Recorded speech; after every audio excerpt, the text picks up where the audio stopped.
Ang protein, creatine at tubig, kapag napasobra ka, yari ang kidney mo. Nako, naloko na. They banish me, never to be seen, to a place where the air's always filled with screams, so hot that the land only grows weeds, a place filled with demons and ghosts, tumbleweeds, betrayed by some comrade. Shoutout kala El Chino 781 at Jojo Barnaquea.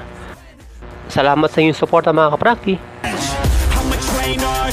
Sa kabila ng pag-e-exercise ng mga bodybuilder, ang iba ay humahantong pa rin sa pagkakaroon ng karamdaman. At ito ay mula sa kidney failure o sakit sa kidney. Ano ang madalas sisihin? Dahil daw sa mga supplements na iniinom.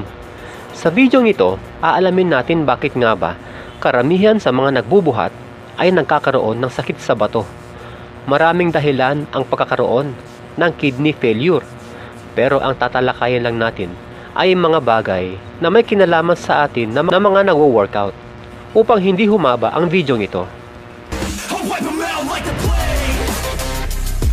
Alam natin na ang protina ay mahalaga para sa paglaki ng ating muscle.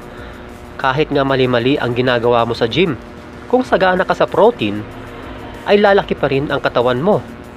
Ibig sabihin, kailangan talaga ang protein pagdating sa pagpapalaki ng katawan. Pero alam nyo ba, na kapag napasobra ka sa protina, ay malaki ang posibilidad na magkaroon ka ng sakit sa bato? Oo, dahil kapag sobra-sobra ang protina na tinitake mo, nahihirapan ang ating kidney na magtrabaho. Kahit sabihin mo pang hindi ka nagtitake ng mga supplements at puro solid foods lang ang kinakain mo, para sa iyong protina ay maaari ka pa ring tamaan ng sakit na ito kapag sobra-sobra ang kinakain mong protina. Ang ating katawan ay kailangan ng protina. Pero gaano karami? Depende sa inyong timbang, edad at kalusugan. Pero kung sa tingin mo ay healthy ka naman at wala ka pang 40 years old, i-multiply mo ang 1.4 hanggang 1.6 grams sa iyong timbang sa kilogram. Kaya kung ang timbang mo ay 50 kilos, multiply by 1.6 equals 80 grams na protina ang kailangan mo kada araw. Kung ikaw ay bata-bata pa at wala pang 40 years old, medyo kaya pa ng kidney mo kung sumobra ka ng konti sa protina. Pero sa mga 40 years old pataas dyan, maghinay-hinay na kayo sa pagkain ng protein gaya ng baka, baboy, manok at iba pa. Dahil habang nagkakaedad tayo, maging ang ating mga organs gaya ng kidney ay tumatanda na rin.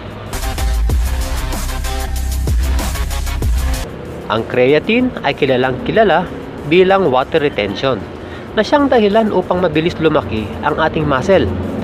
At nakakatulong din ito upang madagdagan ang ating lakas sa pagbubuhat. Pero kapag sumobra ka sa creatine, pagmumulan ito ng pagtaas din ng iyong creatinine. Ang creatinine ay lason sa ating dugo at isa sa pinakatrabaho ng ating kidney ay linisin ang ating dugo. Pero dahil sobrang taas ng creatinine mo, mahihirapan si kidney. Nasa lain lahat ito.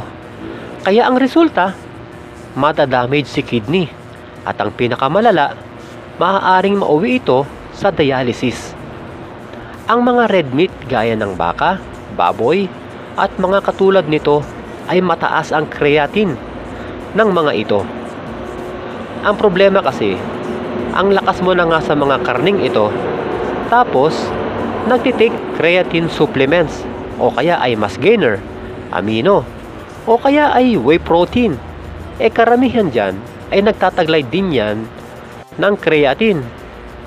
Muli, kung bata ka pa, maaaring kayanin pa ng kidney mo yan. Pero sigurado ako na unti-unti mong sinisira ang kidney mo niyan. Kaya sa mga nagkikreatine dyan, huwag nang kumain ng mga red meat o limitahan na lang ang pagkain nito.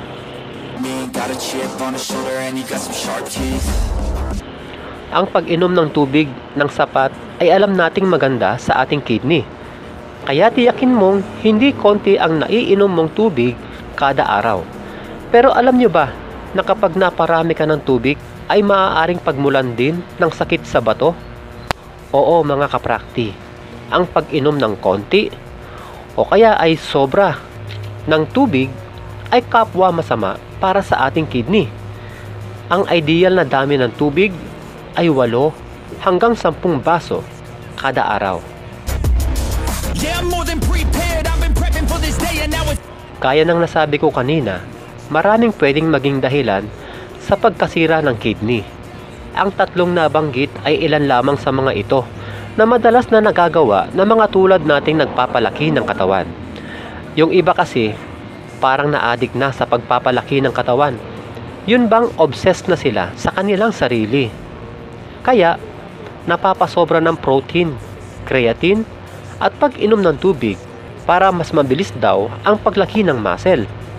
Pero, hindi nila namamalayan na nakakasama na pala sa kanilang kalusugan ang mga ito. Kaya kung ikaw ay 40 years old pataas na o kaya ay malapit-lapit na dito, mag-isip-isip ka na. Kontrolin mo na ang pag-take ng mga ito.